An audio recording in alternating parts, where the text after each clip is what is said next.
So ayan guys, pang 3 days niya na ngayon. Ang spawn natin is medyo maliliksi na.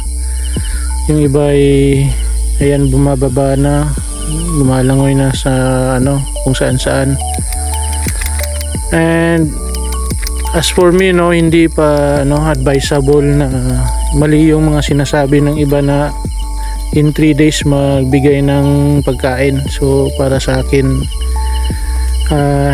hindi pa dapat pwede bigyan to, kasi magkakos lang ng toxic sa tubig.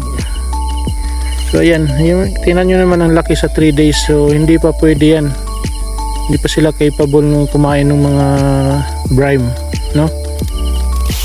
So update ko kayo kung kailan ko sila bibigyan ng live food, no, yung mga spawn natin.